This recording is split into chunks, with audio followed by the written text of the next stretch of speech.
Hello, everyone. This is Shelly, Luna Fitness. So, day two of fasting um, wasn't horrible. I think day one was pretty bad because we were trying to get through the hunger, especially like in the later parts of the evening.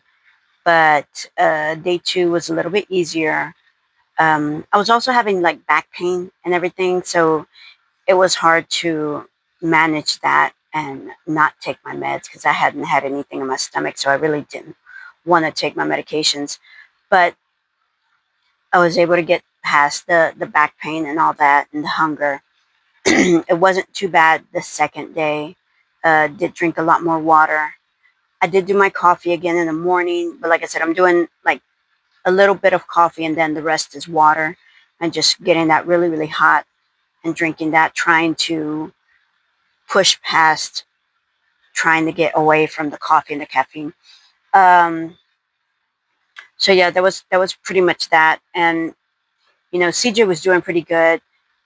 He really doesn't get too hungry.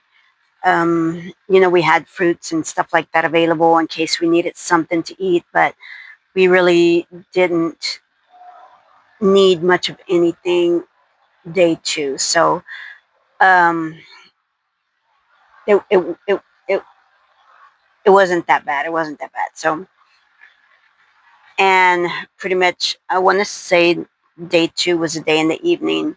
Um, CJ started getting a headache. And day two or day three? No, about day three. Day three in the evening, CJ started getting a headache. And by that time, it was maybe 3, 4. So we went ahead and made the decision to go ahead and start eating. So by day three in the evening, which was after 4, we finally decided to start eating. We made a small dinner, and we had that. Um, we had a lot of vegetables. We had a salad with egg, and we had some chicken. We had some leftover chicken there, some beans, and then some brown rice with liver in it.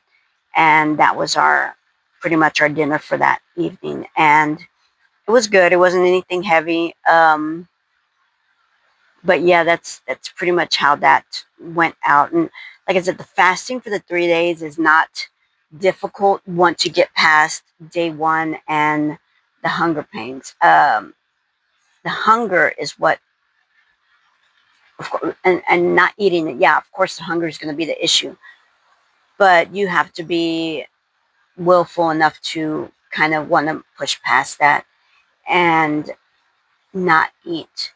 Now there is other different types of fasting, like the intermittent fasting, where you're fasting for 16 hours. And I know 16 hours sounds like a long time, but 8, 7, 8, 9 hours of that, you're asleep. Okay, if you do it right, you stop eating at 7 o'clock the day before. Um, you go all the way to 7 o'clock in the morning. That's 12 hours already. So you only need, a few more hours to complete your 16 hours. Typically, the way we do it is it's typically, after 11 o'clock that we start eating our first meal. And most of the time when we eat that first meal, it's a complete meal. It's got our protein, it's got our carbs, it's got our fat, it's got all of our fruits and vegetables. And that's pretty much the only meal we end up eating for the day. And that's just almost every day we intermittent fasting. It's every now and then that we'll have some breakfast or we'll have some breakfast tacos. And most of the time, those are going to be potato and eggs and beans or something else, or like some fruits and vegetables with it. We'll have orange or apple or banana, maybe some tomatoes and onions and avocado. Um, but yeah, the fasting was not horrible, and it went by faster than what I expected it to. By the time we knew it, we were on day three, and it wasn't horrible. The key is to not sit there and think about everything that's not happening. The key is to keep moving and keep your mind busy and stay active. And between me working and doing the workouts and trying to get other stuff done for Luna Fitness and coffee anxiety, it it went by really, really fast. So um, I think we're going to bring this in more and more, maybe going a couple of days a week and fasting, and then eating at the latter part of the week. And then when we eat, we're trying to stay really, really, really as healthy as we possibly can with our budget. That is the only other issue that we have right now is the budget. The budget's very tight for food that's healthy, healthy food. This world is as backwards as country. So healthy food costs so much more than food that is not good for you, that's going to hurt your body, your cholesterol, your mind, everything. And it's just the way things are. So eating healthy does cost more. So we're trying to manage our diet as much as possible with healthy options. And the best thing that we can come up with is tons of fruits and vegetables. Fruits and vegetables don't cost as much as some of the, like the proteins that we need, like the lean chicken. You buy chicken that's boneless and breast and the skinless chicken, that's going to cost you more. The bag of leg quarters we're paying like maybe $6, if that, and they have the skin on them. But you buy a little pack of skinless leg quarters, and they're costing you upwards of $9, $10 for that one little pack of just 4 leg quarters. When we can get a bag of leg quarters that has about 8 to 10 pieces in there, so it's not cost effective to be healthy right now, and it's just the way things are. So with our budget, we're trying to bring in more fruits and vegetables, things that are going to help us, not just empty fruits and vegetables. Um, Lots of water-based fruits and vegetables to keep us hydrated. Um, and then a lot of very good fibrous carb type of fruit that's going to help me keep my weight maintained. Right now, I need to stay away from carbs as much as possible. Um, just about a month ago, we were eating really, really well, and we were buying the things that we needed and the right kind of foods. And CJ had us on the plan for about 2 weeks, and I felt great in that time. And unfortunately, our budget changed, and we're just not able to do that on that level anymore. And it's really sad that we can't. It's really unfortunate that we can't. We know how to keep ourselves healthy, but the budget we have, we're not able to, because you know prices just don't allow you to do that. So day one was rough. I'm not gonna lie, day one was rough. Day two was okay. We got through the hunger again. It wasn't that bad. Drank a lot of water. Day three, we were good. The only reason we broke the fast, which it was time to break it, we were already at our 72 hours, but it you start getting headaches. And by day three, that's the headache, part of it. And then if you can get past the headache and it does subside, it does go away, you should be able to push for another day or two if that's something you want to do. I don't recommend this if you're not very knowledgeable on fasting and what you need to be doing for yourselves and what are the signs that you need to eat. I do not recommend this for beginners. Do seek, advice from maybe a nutritionist, or somebody that that has fasted before.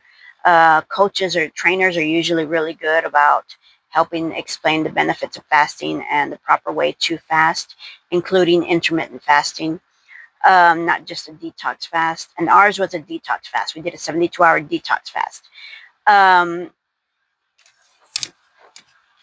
And yeah, I don't recommend it if you haven't done your research. Do your research, talk to people, see what you need to do, and then go in and fast. Because if you're not doing it right, if you're not eating the right things beforehand, if you don't come out of it eating the right things, and there's a process to coming back and eating the right things as well. You don't just go in and go get your cheeseburger and fries after you fasted for 3 days. You cannot do that. Um, you're going to be in the world of hurt if you do. But there are certain things that you need to know before you start doing a detox fast, which is a water fast, and it's just water, nothing else. Um, and like I do the water fast, but at the same time, I'm doing my caffeine, but watered down caffeine. That way, I knew in those 3 days, if I didn't do that and I don't bring myself off of caffeine slowly, that I will go through the withdrawal. So little by little I have to taper down and get myself off of caffeine. I can't just stop it completely because it hurts me. It's a lot of pain. It's literally it gives you a tremendous headache. It makes you feel so achy and weak, as if you can't move, you can't function, you can't focus. It is a an actual detoxification of a poison from your body, a drug. It's a drug, and it's just like any other drug addict going through a withdrawal. You feel the same things. You get nauseous, you throw up, you get headaches, you get stomach pains, you get achiness all over your body. You can't function, you can't focus. You end up not being able to see for a while, and all this is dependent on how much you've done. You know, how much you've drank caffeine, or coffee, or even cokes. And that goes with sugars, detoxing from sugars. You can't just say, I'm not going to, eat any sweets or any sugars ever again, and you go and you cut it completely out. It hurts. It does hurt. And that's all I can say. So, this was our journey. This is what my husband and I did. This is what CJ and I did. I do not recommend this if you don't have the knowledge of how to do it, or you haven't talked to somebody beforehand. I know it sounds crazy, not eating for 72 hours and just drinking water. You're going to be okay. It's up to you if your will is strong enough and your discipline is strong enough to get you through it. So, more on that. And like I said, we're going to bring in fasting just about every week for a couple of days and start cleansing our body, detoxing, and getting some stuff out of our body, because now I need to work on my cholesterol and sugar levels. They're a little bit elevated, and I need to do something about that right now, because I don't want to be taking a lot of drugs. So that's going to be that. So stay tuned, keep in touch, and we'll keep going through this journey together. All right. And if you have any questions, please do reach out. Like I said, I'm a certified trainer, certified nutrition coach. I am not a nutritionist. I can only offer advice. I cannot give you any kind of plans or subscribe anything. And then I'm also a glute specialist. So working all that together, we'll see how this journey goes. So if you have questions, just reach out. Reach out. Thank you.